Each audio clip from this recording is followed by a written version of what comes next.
결코 기도와 감사를 빼앗기지 말라라는 제목으로 하나님 말씀 증거하겠습니다. 인생에 고난이 있습니다. 고난은 유익이 있습니다. 속사람을 강하게 만들 수 있습니다. 고린도후서 4장 16절 보니까 그러므로 우리가 낙심하지 아니하노니 우리의 겉사람은 낡아지나 우리의 속사람은 날로 새로워지도다. 시간이 가면 갈수록 믿음의 사람은 속사람으로 강해집니다. 속사람이 강해야 이 험한 세상 넉넉히 이길 수 있습니다. 적극적인 방법이 있습니다. 첫 번째가 하나님 말씀을 먹어야 된다는 거예요. 살아있고 활력 있는 그 말씀 들으면 삽니다. 그래서 우리 듣는 시간, 엄청난 시간이면 들어야 삽니다. 듣는 자리 지켜야 됩니다. 두 번째가 중단하지 않는 기도예요. 감정을 이기는 겁니다. 신앙의 뿌리가 늘 감정인 사람들은요, 기분 좋으면 기도하고, 기분 나쁘면 맨날 다운되어 있고, 감정이 아닙니다. 감정이 말씀의 시녀가 되게 하는 거예요. 우리는 말씀 의지하는 시간이 신앙입니다. 세 번째가 받은 은혜를 흐르게 해야 돼요. 섬기고 봉사 희생하는 것, 섬기다가 강해지는 거예요. 내 코가 석자할 때 돕는 거예요. 그리고 복음은 설교를 듣거나 아니면 말씀 듣거나 할 때도 전하기 위해서 들어보시죠. 달라집니다. 내가 이것을 어떻게 증거할 것인가, 어떻게 복음을 녹일 것인가 달라져요. 네 번째가 항상 감사하고 기뻐하는 거. 왜요? 범사에 감사라고 했으니까, 명령이니까 그냥 순종하는 거예요. 순종하다 보면 생각지도 않았던 감사할 일이 생깁니다. 시각이 달라집니다. 그리고 우리 속사람이 강해지기 위해서 말씀 듣는 겁니다. 중단하지 않는 기도하는 겁니다. 감정이 이기고 받은 은혜 내 안에 고이면 안 됩니다. 흐르게 하는 거예요. 그리고 항상 감사하고 기뻐하는 거. 그러면 우리 속이 강해져서 우리 신앙이 한결같아지는 거예요. 욥을 보면은 고통의 시간이 물론 중간에 뭐 여러 가지 탄식도 많이 했지만 욥의 잘한 부분을 우리가 맞춰서 보자고요. 욥을 보면 고통의 시간이 지속이 돼도 여전한 믿음, 그래도의 신앙을 갖고 있습니다. 비결이 있어요. 오늘 두 가지인데, 첫 번째, 믿음의 기반을 말씀 위에 두라는 거예요. 10절 다시 한번 같이 읽겠습니다. 시작. 그가 이르되 그대의 말이 한 어리석은 여자의 말 같도다. 우리가 하나님께 복을 받았은즉 화도 받지 아니하겠느냐 하고 이 모든 일에 욥이 입술로 범죄하지 아니하니라. 욥은 자기 믿음을 물질의 부유함 위에 두지 않았습니다. 욥이 자기 믿음을 만약 건강이나 물질에 기반을 두고 특별히 부유함에다가 기반을 뒀으면요, 욥은 분명히 자기 삶을 처음부터 저주했을 겁니다. 욥의 부인의 말에 아마 솔깃했을 거예요. 믿음의 복은요, 물질적인 복만을 말하는 것이 아닙니다. 믿음의 복은 가장 중요한 거 하나님과 나와의 거리입니다. 주님과 함께 한다는 거, 주님 예수님과 함께라면, 그래서 우리 믿음이 하나님께 온전히 뿌리내려야만이 풍요가 있거나 아니면 빼앗겼을 때에도 여전히 변함없는 믿음의 삶을 유지한다는 거예요. 우리 인생에 상실의 아픔이 있습니다. 특별히 상실되면 어려움도 있지만 너무 상실로 인해서 지나치게 아파하는 분들이 있어요. 상실로 인해서 너무 오랫동안 하나의 문제 때문에 돈 없어서 너무 낙심하는 분들이 있어요. 더 어떻게 보면 돈 의지한 겁니다.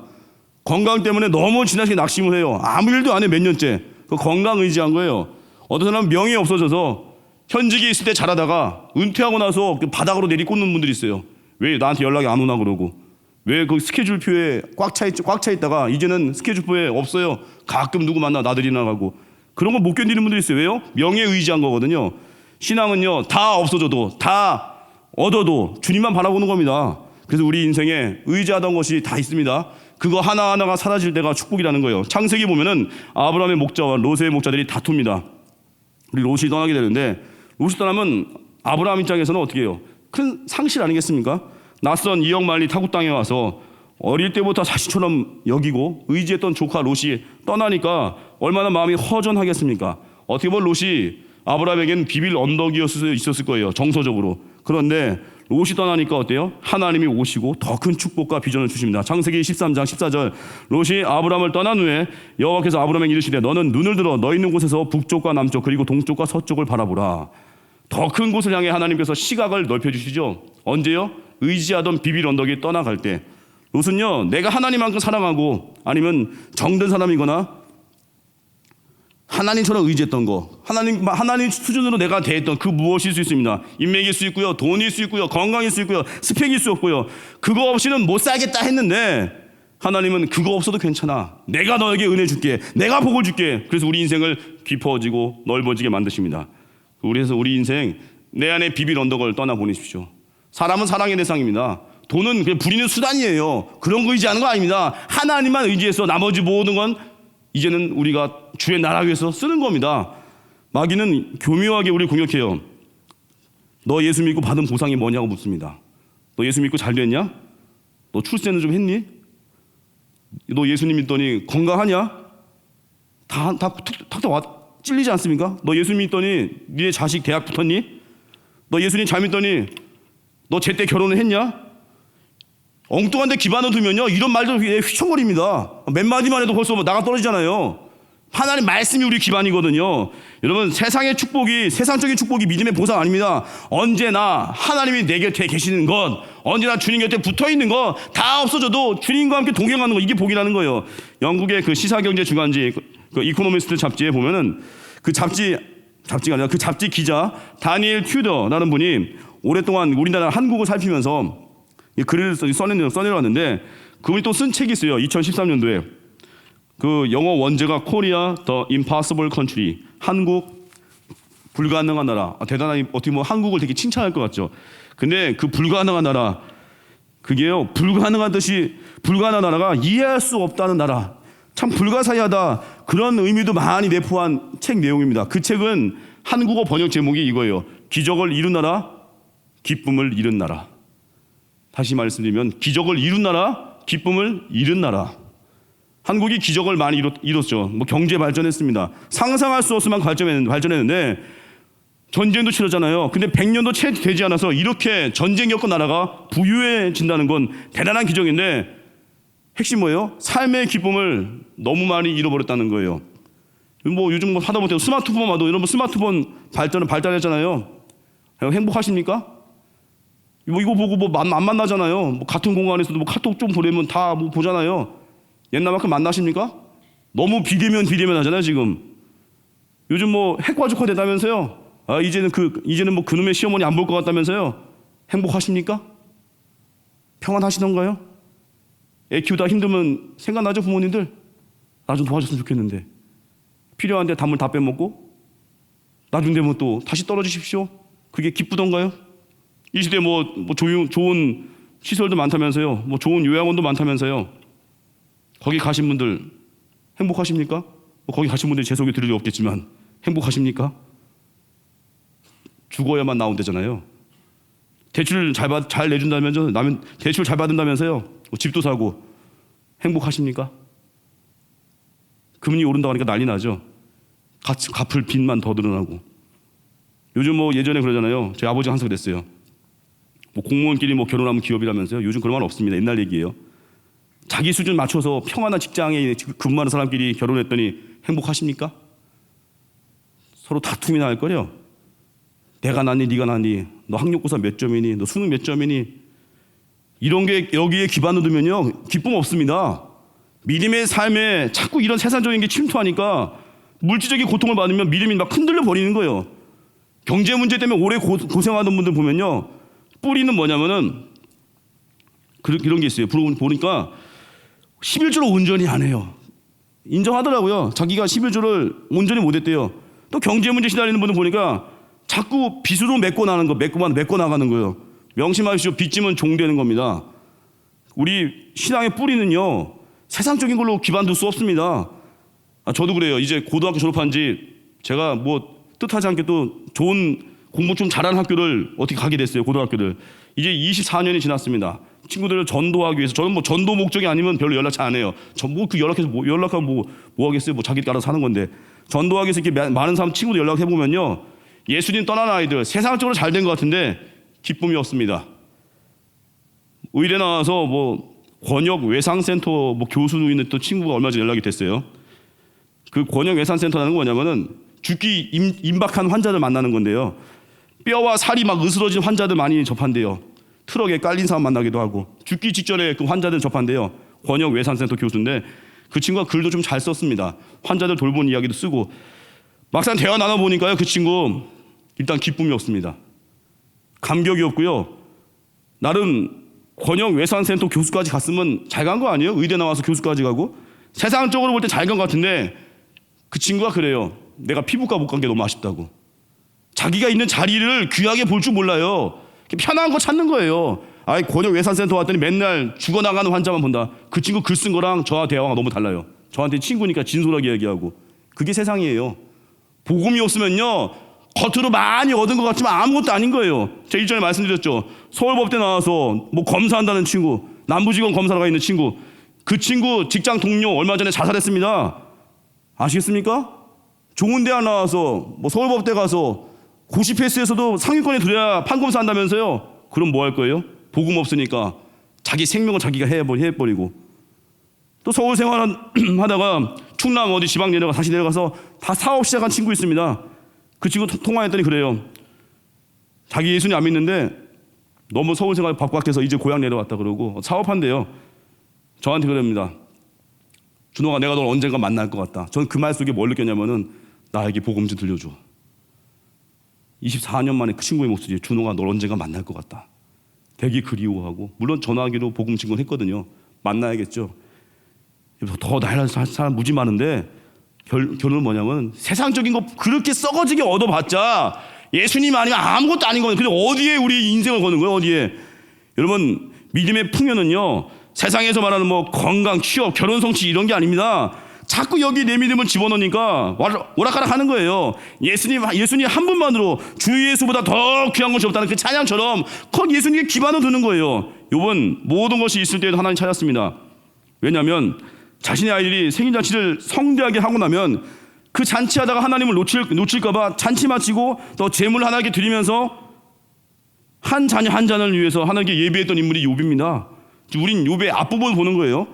그 욥은 모든 것을 잃어버렸을 때에도 여전히 하나님을 기억합니다. 그게 바로 욥이었어요. 모든 상황 가운데. 왜 그래요? 하나님께 모든 기반을 건 거예요. 다른 게 아닙니다.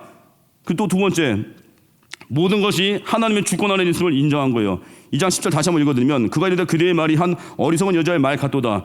우리가 하나님께 복을 받았은지 화도 받지 아니하겠느냐 하고, 이 모든 일에 욥이 입술로 범죄하지 아니하리라. 여전한 믿음을 갖기 위해서 이런 욥의 고백이 있어야 합니다. 우리가 복을 받았은즉 화도 받지 아니하겠느냐. 우리 삶의 모든 것이 하나님의 주권 아래에 있다는 것을 인정하는 겁니다. 여러분, 인생에 복이 올 수 있습니다. 화가 올 수 있습니다. 행복이 올 수 있고요, 불행이 올 수 있고요, 부유함이 올 수 있고요, 가난함이 올 수 있고요. 뭐가 오든지 간에 모든 것이 하나님의 섭리와 주권과 안에 있음을 고백하는 거예요. 이게 믿음입니다. 우리는 복만 얻으려고 해요. 화는 안 받으려고 해요. 평탄함을 좋아해요. 고난은 싫어해요. 인간이라 그렇습니다. 부유함은 누리고 싶고 궁핍함은 싫어합니다. 제가 아는 사람도 그래요. 막 군대 생활 다시 할 수 있대요. 그래? 그럴 리 없겠지만, 그런데 병장부터 하고 싶대요. 에이, 나쁜 놈아.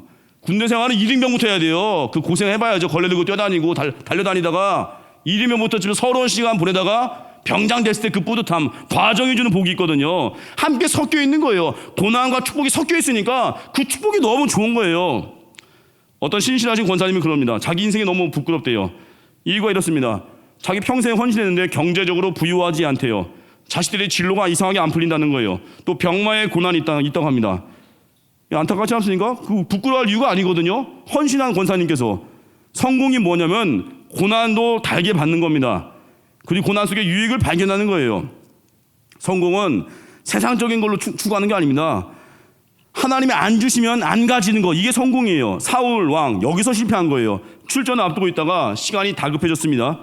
그러니까 사무엘 기다리지 못하고 자기가 제사를 드려버렸습니다. 자기가 제사를 집행했어요.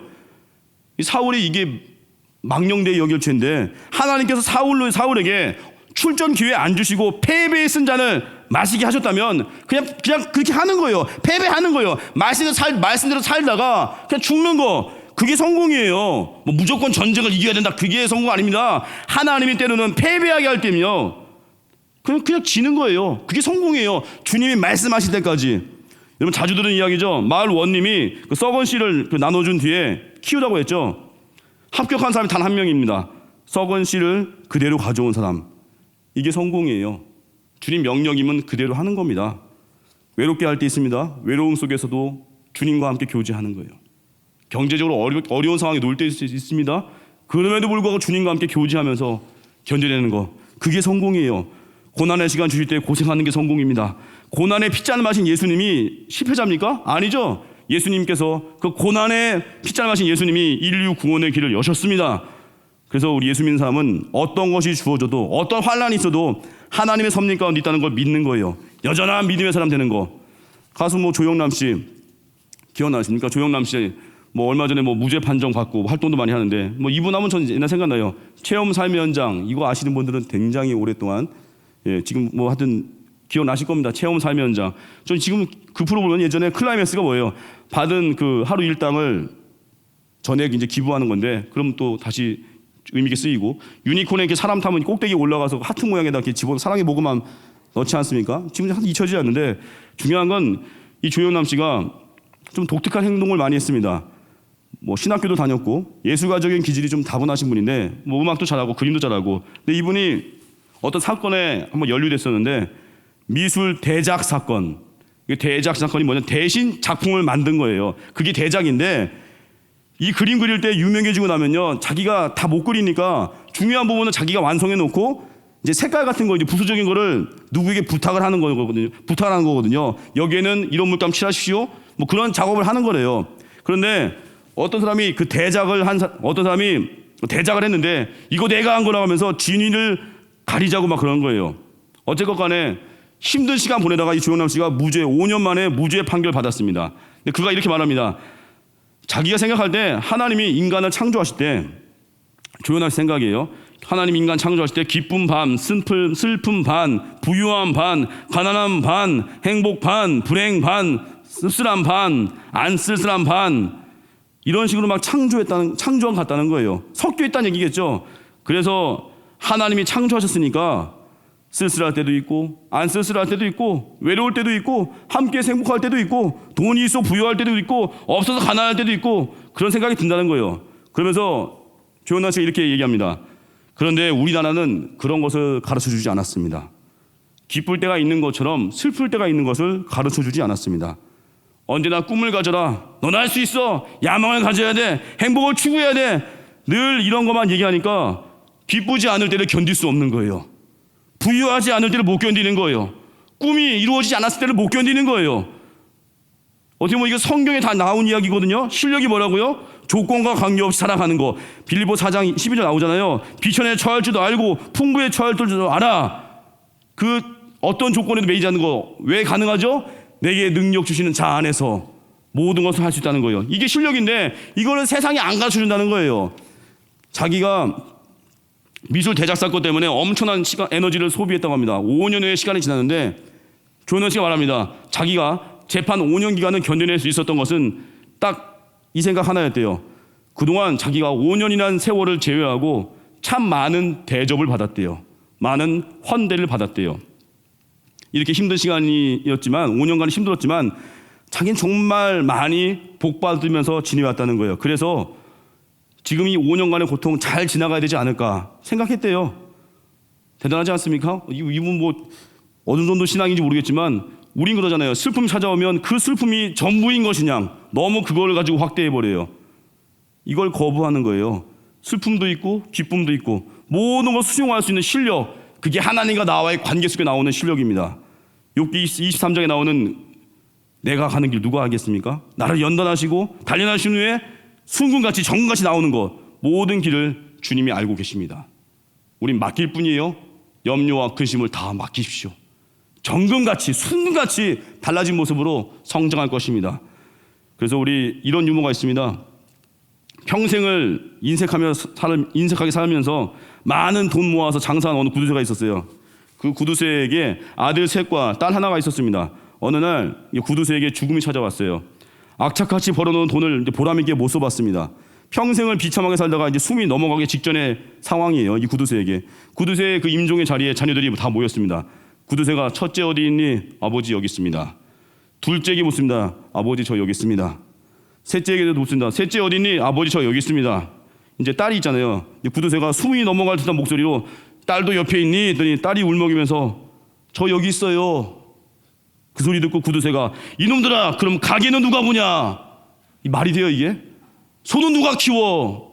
이거 엉뚱하죠. 이런 말도 안 되는, 마지막 순간까지 집착을 못 버리는 거예요. 그놈의 돈, 그놈의 명예, 그놈의 학벌, 그 집착하니까 인생이 허망한 거예요. 여러분 야곱의 인생이 왜 험악한지 아십니까? 집착해서 그래요. 집착하면요 다 떠나갑니다. 내려놓아야 평안한 거예요. 맡기고 잠이나 주무십시오. 우리 평생의 기도가 이래야 됩니다. 능력의 통로가 주님이라는 것을 경험하게 하옵소서. 욕심과 집착을 버리게 하옵소서.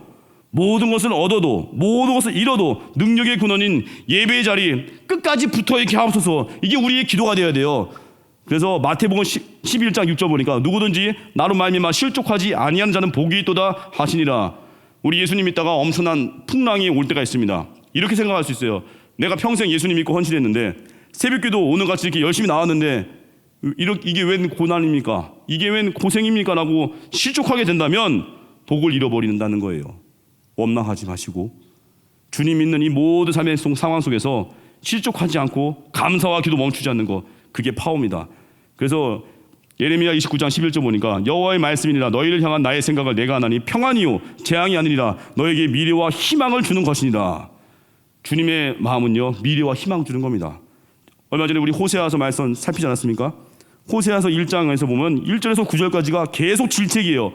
너 왜 이렇게 음란하냐? 너 하나님도 안 섬기고 바알 섬기니? 너희들의 모습은 음란한 여인 같다. 막 하나님 분노하시죠. 근데 1장 10절부터 보면요, 히브리 원문은요 1장 10절부터가 2장 1절이거든요.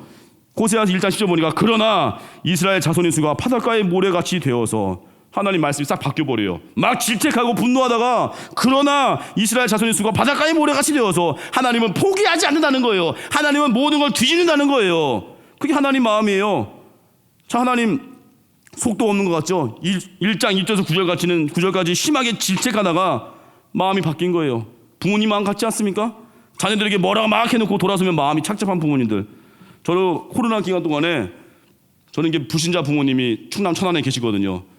코로나 기간 동안엔 부모님도 뭐 코로나를 두려워해서 그런지 많이 오지 말라고 하셔서 전화로만 연락을 드리고, 이제 가보고 싶다고 전화하면은 또 오지 말래요. 그게 계속 미뤄지다가 자꾸 오지 말라고 하니까 이게 진짜 오지 말라는 건가? 제가 아는 어느 어르신에게 여쭤봤어요. 오지 말라고 계속 하는데 어떡합니까? 했더니 오지 말라는 건 오란 얘기입니다. 아이고, 그래서 그 단순한 얘기를 제가 너무 어리석어가지고 아 그래요? 그래서 갔습니다. 그냥 오지 말라고 했는데 또 갔어요. 그냥 출발했어요. 영등포역에서 기차를 타고 바로 전화 걸었어요. 기차 타자마자 어머니 전화 받더라고. 어머니 저 지금 내려갑니다. 어딘데? 영등포역입니다. 내려. 집 돌아가. 어디로 와? 아 기차 탔다니까요. 내려. 아 탔다니까 어머니. 아 아니면 천안에서 돌아가. 또 오지 말라는 거 어디로 오려고 해? 그래서 막 어머니 막 뭐라고 하길래 이상하다 싶어서, 그래서 저는 그 어르신의 말을 기억하면서 오지 말라는 건 오란 얘기다. 끝까지 갔어요. 집을 뚫고서라도 가겠다고. 집 앞에까지 가서 문 노크 하고 들어갔더니 쫓겨날 줄 알았더니 갔더니 냄새가 이거 무슨 냄새? 고기 냄새가 막 나는 거예요. 삼겹살을 이렇게 이따만하게 구워놓고 갑자기 뭐 기쁜 날 좋은 날 뭐 찬양을 안 불렀지만 엄청나게 또 고기 파티 해주시면 저를 막 먹이시는 거예요. 엄청 먹이시고 막 배가 터지도록. 그래서 아니 이제 이해가 안 됐잖아요. 오지 말라 할 때 언제고. 드디어 갔는데 갑자기 고기 파티 해주고, 어머니가 나중에 고기 다 먹고 나서 이제 제가 이렇게 배불러서 이렇게 막 소파에 누워있을 때 어머니가 그러더라고요. 내가 너 못 오게 한 이유가 있다. 너 목회할 때 잠도 못 자면서 고생하잖아. 너 안쓰러워서 너 천안까지 못 오게 한 거야. 그 마음 알겠냐 하고, 그리고 잘 먹이고 올려보냈어요. 부모님 사랑이 이렇습니다. 하물며 하나님 사랑은 오죽하겠냐고요. 때는 우리에게 고난을 허락할 때도 있어요. 우리 혼내실 때도 있어요. 하지만 주님 마음이 어떻다고요? 여전히 우리를 사랑하기 때문에, 포기하지 않기 때문에 고난 속에서도 우리 여전히 지켜보고 계시고, 우리가 다시 힘을 내서 주님 바라보길 원하시고요. 우리를 끝까지 잡고 놓지 않으시는 분이 우리 하나님이십니다. 그래서 우리 주님 곁 떠날 수 없습니다. 스퍼전 목사님이 이렇게 얘기했습니다. 슬픔이 닥쳐올 때 주님께 버림받은 것으로 생각하지 말라. 주님이 꾸짖으실 때 그분의 사랑을 의심하지 말라. 둔한 영적 감각으로 하나님을 아는 척하지 말라. 어떤 경우에도 무너지지 말라. 하나님을 믿어라. 그리고 너의 믿음을 보이라. 고난할 때 우리의 믿음을 보여주십시오. 끝까지 주님 붙들고 견디는 거예요. 그러면 가장 영광스러운 모습으로 이후에 다시금 우리의 삶과 우리의 사역과 모든 부분에 깊고 넓어지는 복을 주실 것입니다. 정리하면 두 가지예요. 시간이 가도 변함없는 믿음을 가지는 겁니다. 첫 번째가 믿음의 기반을 말씀 위에 두십시오. 의지하는 것이 사라질 때가 복인 겁니다. 다른 거 의지하지 말고 하나님만 의지하시고 말씀의 기반을 두십시오. 롯이 떠나갈 때 하나님이 오셔서 더 큰 계획을 보여주셨습니다. 두 번째가 모든 것이 하나님의 주권 가운데 있다는 거예요. 복도 받을 수 있고요, 화도 받을 수 있고요, 고난도 달게 받으면서 버티는 거예요. 나의 사랑하심을 믿는 겁니다. 그래서 우리 풍랑 찾아올 때 실족하지 마시고 발령 내실 때까지 기다리고, 하나님께서 때로는 너무 속상한 일이 있을 때 하나님이 갚아주실 때까지 기다리고 버티는 거, 온유하게 반응하는 거, 그리고 이해되지 않는 고난이 온다 할지라도 기도와 감사를 멈추지 않는 것, 반드시 합력하여 선을 이루실 것입니다. 그리고 우리에게 맡긴 사명, 지상명령, 그의 나라와 그의 의를 구하는 그 일에 집중해서 어떤 상황에도 느리지 않는 믿음으로 성장하는, 그래서 욥의 앞부분, 욥이 잘한 부분, 그 신앙이 우리의 신앙 되길 바랍니다. 여전히 한결같이 주님 의지하는 우리 모두 되기를 주님의 이름으로 축원합니다. 자리에서 일어나겠습니다. 하나님의 부르심